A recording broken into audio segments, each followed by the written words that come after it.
Hello there.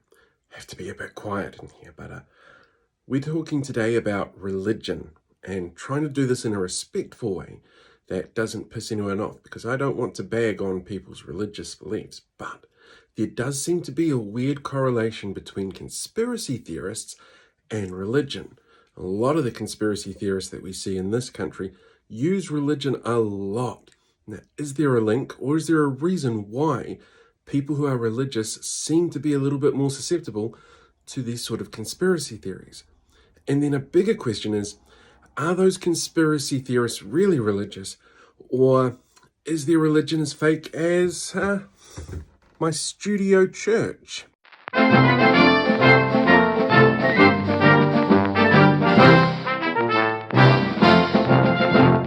let me start off with a bit of a preface on this. This is not about religion, and I don't want anybody watching this thinking that I'm trying to bag on religion.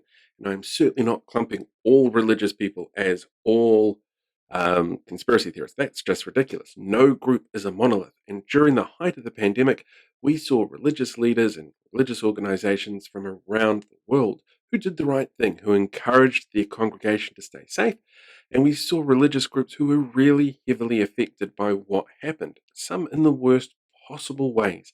This is not about bagging on religion, so please don't misconstrue that in any shape, way, or form.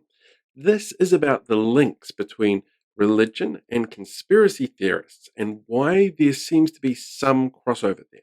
But that crossover tends to come more from the conspiracy theorists using religion to either justify their thoughts, feelings, actions, and behaviors, or in extreme cases, using their religion to grift people.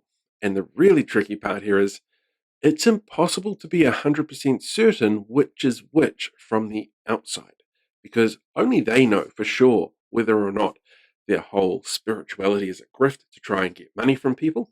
We can certainly suspect some people of that, but we can't confirm it. So let me clear that up straight away. But there are three elements that are offered by religion that conspiracy theorists have sort of latched on to as well to grow their following. That's where things get really important. Now, in April of 2022, there was research that was published in, got my notes here, Political Psychology, a magazine that looks into political psychology. Who would have guessed? And they identified three very different areas that you get. They're almost like rewards or sort of directions that you get from both religion and conspiracy theorist grifter groups that make them kind of appealing, but also sort of explains why there's a little bit of a crossover there. So we're going to go through those three in detail so you can kind of see exactly how they work, but also you can be aware of what those signs are. So the first one is actually a sense of control. The world is a big, confusing place. There's all sorts of things going on all the time, and it's really easy to feel like we don't have control. And then when a great big global changing event occurs, like a pandemic, we can even feel more lost than we did before. Both religion and conspiracy theorist grifters use that sense of control to try and get people in, because understanding how the world works makes you feel like you've got an idea of control around it, what you can do with it. For people who have religious beliefs, that can be their faith is something that helps them see how the world works and puts it all into perspective. For conspiracy theorist grifters, these conspiracy theories that they're peddling with a little bit of information that fills in the blanks that these people might not necessarily have or don't necessarily understand gives them a sense of control that they don't feel that they have if they don't know the information, which is a bit of a paradox there. If they don't know that they don't know, how are they going to know, kind of thing, which is one of the reasons why conspiracy theorist grifters are so prolific with trying to get that information out.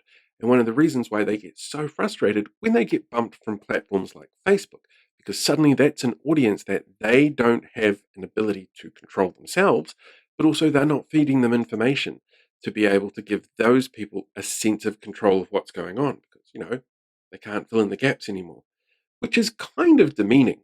I mean, if you really think that the people that you're trying to take money from is that stupid, well, I mean, to be fair, you're trying to take money from these people so you think they're that stupid. You know what, let's finish that thought right there. One thing that's on this list is a sense of community belonging. Now, when it comes to things like church groups, we've seen that in action for a really long time. we understand how that looks, how that behaves, and how that can affect other people within their community and different communities. We know what's going on there. When it comes to religious grifter groups, they haven't really gelled together as a community. And while there might be pockets of beliefs that are very similar across the different spectrum of these people who fall into different belief areas, they haven't really been combined in a unified voice since the Wellington protests. And they're trying really, really hard to re-establish that sense. If you go through and you have a look at some of the content that they've been putting out there, the Freedom and Rights Coalition at the end of last year called for a nomination of the person you think has done the best and why in the freedom movement. The Freedom and Rights Coalition is asking people to submit their stories of what actually happened and what drew them to Wellington, to tell everybody why their sense of community is so important. Billy TK has been working on a documentary about what happened down there, telling the stories of the people who were really there. And these fractured groups, they're not talking to each other about what's going on, but they're trying to reinvigorate that sense of community belonging. Because when that comes back, so does the money. The last thing on the list is a moral compass. And this is a really tricky area because there's definitely a line of thought that if you need a moral compass, and the idea of, going to a bad place after you die for doing bad things is what keeps you on the straight and narrow, then you're not really a good person. But I'm not a theologian or a philosopher, and I'm not going to go into that. I will, however, say that things like this, as a moral compass, is just plain stupid. Who gives a shit what people are wearing and whether or not it fits your criteria as to where your moral compass should lie? Now, when it comes to conspiracy theorist grifters, this is often amped up to like 11 because they really push hard on it. There will be things that they feel are unfair and very much not morally appropriate, like telling people to go out and look after each other during the middle of a pandemic, because suddenly you are not the person that you should be thinking about the most, it's others, which it doesn't really feel like a very Christian thing to do, but hey, here we are. It's one of the reasons why the moral outrage behind things like the Baby W blood case was ramped up by these people, because that moral outrage gives people a sense of conformity, a sense of understanding, a sense of community, and more importantly, it makes people so angry they want to give you money. Which again brings us back to the fact that we can't judge people's moral compass, just as we can't judge whether or not these individuals, and there's a lot of them, the Bakers, for example, very, very religious.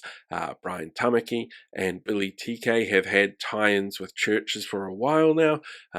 Pretty much Voices for Freedom is the only one that doesn't overtly go out there and promote religious-based ideologies along with the others, but that's one of the reasons why these grifts are so effective. Those 3 points, that sense of community, that sense of moral compass, and that sense of control that you find in both religion and conspiracy theory grifters use it to their advantage to take people's money, get them worked up, and to mislead them with information that's going to ultimately hurt people. Well, that is a bright, cheerful way to finish today.